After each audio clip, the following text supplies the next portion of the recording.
And thank you for accommodating our request to revise the program. I will immediately travel to Jensan and Glan to visit the dead and the injured. Bilang mayor ng syudad ng Davao noon, ang dami kong nadaanan na mga disaster at krisis. I went through a flash flood where there were 30 dead. I went through a big fire, ganun din ang patay, around 30. I went through a bomb attack in our city and there were 15 dead. I went through the COVID-19 pandemic and there were hundreds of dead in Davao City.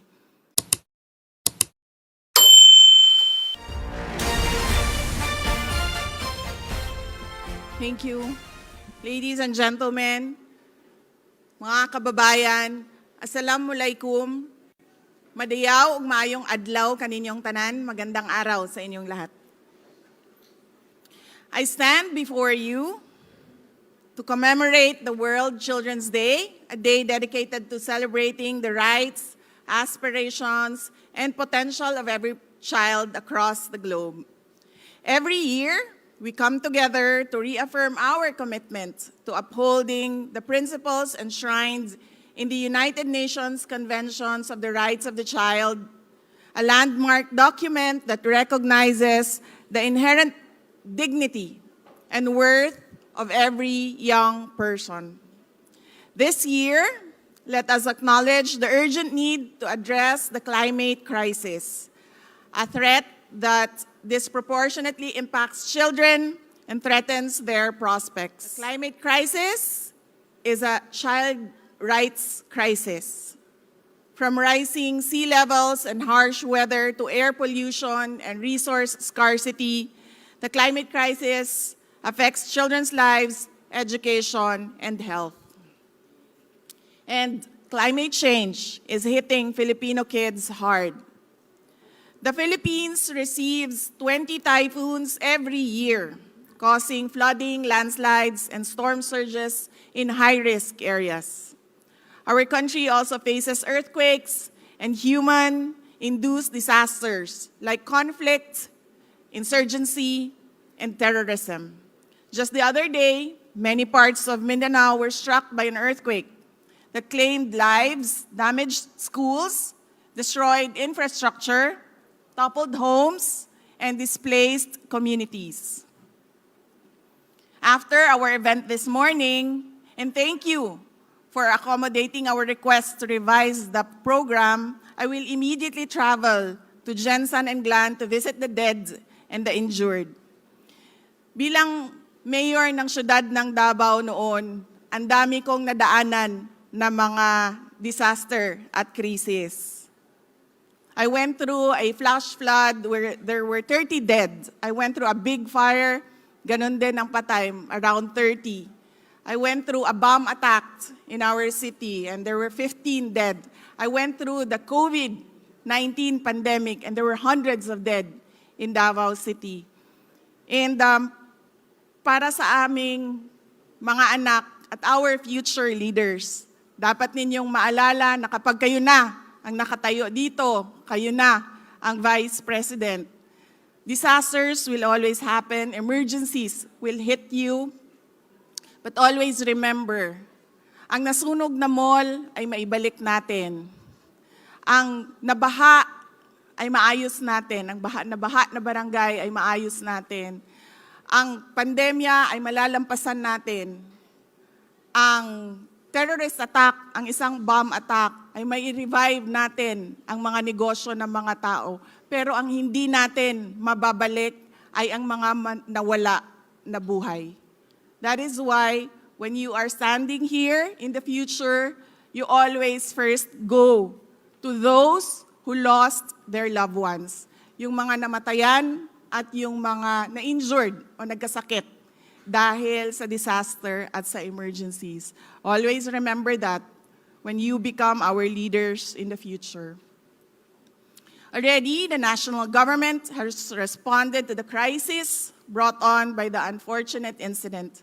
But it reminds us of our vulnerabilities to these kinds of calamities. It reminds us to be prepared for the worst It reminds us to be strong as a nation and to be matatag. I am asking everyone to offer prayers for the communities and those who died and those who were affected by the incident. We hope to be able to overcome the impacts of this earthquake. And speaking of preparations, we should brace for a number of typhoons expected to hit the country with devastating impacts before the year ends. Ganun po ang trend ng ating bansa. Towards the third quarter, and usually December, dumadating ang mga malalaki na bagyo. We can never overemphasize the importance of ensuring that our communities are disaster-proof. We may not be able to prevent natural calamities, but we can at least mitigate the destruction to our communities and reduce the trauma of our children. According to the World Risk Index for 2022, the Philippines ranks first in disaster risk. This means children exposed to cyclones, floods, and other climate-related hazards are more likely to be injured, killed, or displaced than adults. From 2016 to 2021, an estimated 9.7 million Filipino children were displaced due to climate change-related events. These displacements caused increased diseases, respiratory illnesses, and long-term mental health issues among children. Disasters force children to miss school, affect their learning, and their future. In rural communities, where agriculture is the main industry, these calamities generate food shortages and malnutrition. A 2019 World Bank Policy Research Working Paper estimates our average annual asset losses due to disasters at $1.4 billion US, while well-being losses are higher at an estimated $3.9 billion US per year. Disasters have far-reaching consequences, especially the trauma to children. Kami nga na mga magulang ninyo, natotrauma kami. Paano pa yung mga bata? Filipino children can struggle with fear, anxiety, and uncertainty about the future. Despite these challenges, children are not passive climate victims. We hope and we believe they are energetic, creative, and resilient change agents who can create a sustainable future. We must listen to their voices, amplify their concerns, and empower them to take action. DepEd's role, the Department of Education, leads a multi-pronged effort to empower students for a sustainable future. DepEd's matatag agenda guarantees that children have quality and resilient education system that teaches them climate change knowledge, skills, and values. Through the Pagbabago, a Million Learners and Trees campaign, the Office of the Vice President, the Department of Environment and Natural Resources, and the Department of Agriculture help DepEd teach children to advocate for a greener planet and promote sustainability and environmental stewardship.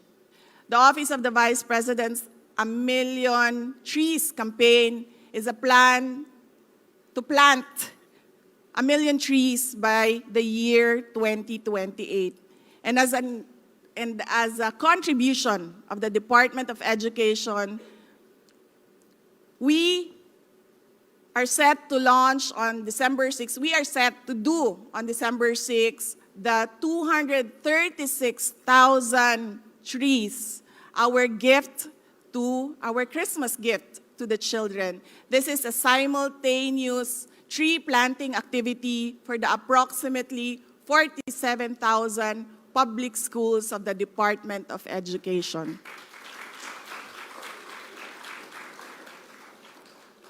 Ito po ang regalo namin para sa inyo ngayong Pasko. We must invest in climate-resilient communities and infrastructure to shield children from climate change's severe effects. Along with other governments and donor agencies, we must give our children and youth meaningful participation in fighting climate change. To be clear, the responsibility of addressing the climate crisis and protecting children's rights do not lie solely with children themselves. We, the parents, the adults, have a crucial role to play in creating an enabling environment where children can thrive and contribute to a sustainable future. As adults, we must commit to walking the talk. We can start by reducing our carbon footprints and living sustainably. We must also promote programs that encourage kids to improve their community's disaster resilience. At this point, allow me to acknowledge UNICEF's Kabataang Resilient Program.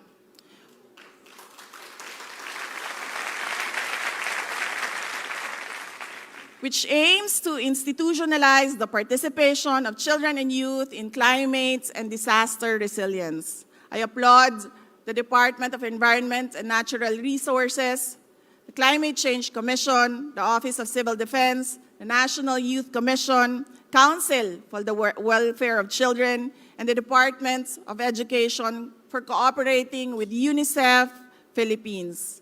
We can create a national plan to engage the children and youth in disaster risk reduction and climate change action at the local and national levels by establishing children and youth groups, providing community education, training, learning exchanges, lobbying, and influencing policy. The Philippines can lead by solving the climate crisis and protecting children's rights. The upcoming COP28 presents a critical opportunity for the Philippine government to design and implement child-responsive climate action that prioritizes the needs and perspectives of children. I thank UNICEF for supporting the Philippine government in this endeavor. Let us work together to set a clear strategy to help build climate and disaster-resilient communities. As we celebrate World Children's Day, let us remember that every child has the right to a safe, healthy, and sustainable future. Let us pledge to work together as adults and children to create a world where children can thrive, where their voices are heard, and where their dreams can take flight. Together, we can build a brighter future for our children, free from the threats of climate change and filled with hope, opportunity, and limitless possibilities.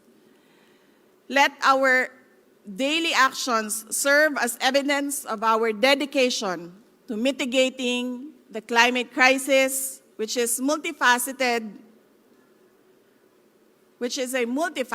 emergency affecting our children.